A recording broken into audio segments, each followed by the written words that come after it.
Japan's navy is a lot more powerful than you realize. Technically, the Japan Maritime Self-Defense Force is a self-defense force, designed to overcome the country's constitutional limits on armed forces. It is, ship for ship, the best navy in Asia. Japan may have an aging population problem, but its navy is highly advanced. In fact, Tokyo still arguably could give Beijing's navy a run for its money, maybe. The best navy in Asia has a total of 114 warships and 45,800 volunteer personnel. It has a large fleet of fast, powerful destroyers, thoroughly modern diesel-electric attack submarines, and amphibious ships that can haul tanks and other ground forces. It can hunt submarines, square off against invasion fleets, and shoot down enemy ballistic missiles. Despite all of that firepower, this is not in fact a navy at all, but an armed cohort of civil servants. Technically, the Japan Maritime Self-Defense Force is a self-defense force, designed to overcome the country's constitutional limits on armed forces. It is, ship for ship, the best navy in Asia. The main component of the Maritime Self-Defense Force are its fleet of 46 destroyers and frigates, more than those fielded by the United Kingdom and France combined. Organized into escort flotillas, Japan's Tin Can Navy is designed to defend the country from invasion, help retake Japanese territory and keep the sea lanes open. The most powerful of Japan's surface combatants are the Kongo class of guided missile destroyers. The four ships, Kongo, Kirishima, Myoko and Chokai, are all named after battleships and cruisers of the Imperial Japanese Navy, a practice once generally avoided but becoming more popular as the memory of World War II fades. The Kongo destroyers are based on the original United States Navy Arleigh Burke-class Flight I destroyers in general shape and armament. Like the Burke class, the heart of the ship is the Aegis combat system, capable of tracking and engaging area air defense threats. It also provides a national ballistic missile defense system for all of Japan. Just 2 Kongos can protect most of the country. Armament for the destroyers is primarily defensive, with 90 Mark 41 vertical launching missile silos, split between the fore and aft decks. The Kongos carry SM-2MR air defense missiles and SM-3 Block IB ballistic missile interceptors, the latter soon to be replaced with the newer Block IA version.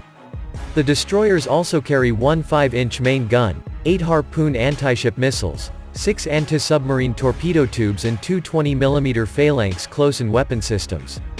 Another formidable Japanese ship is the JS Izumo.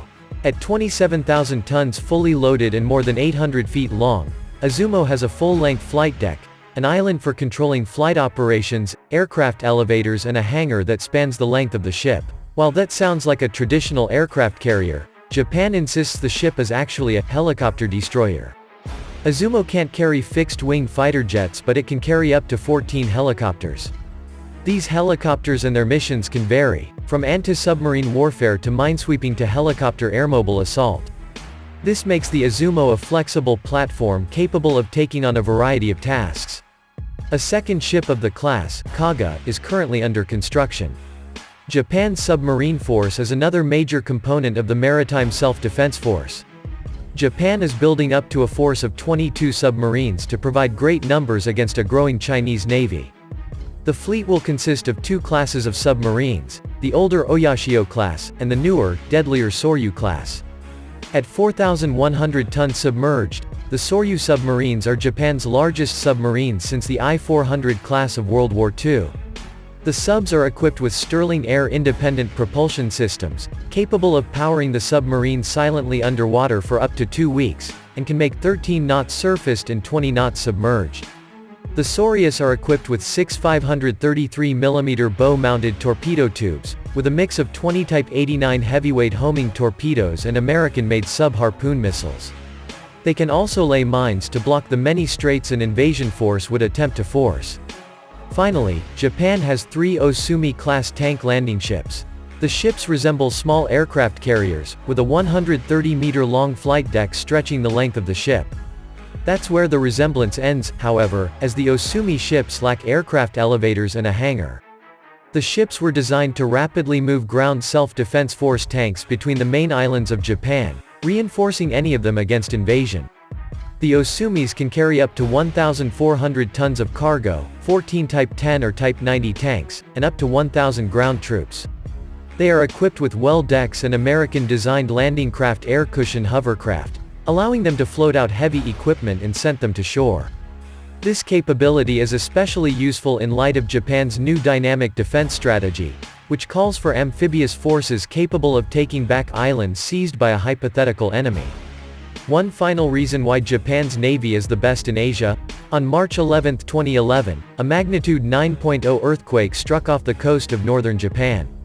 Vice Admiral Hiromi Takashima, commandant of the Yokosuka Naval District, immediately assumed temporary command of the entire Maritime Self-Defense Force and ordered all available ships north to the earthquake zone. The first ship left just 45 minutes after the earthquake.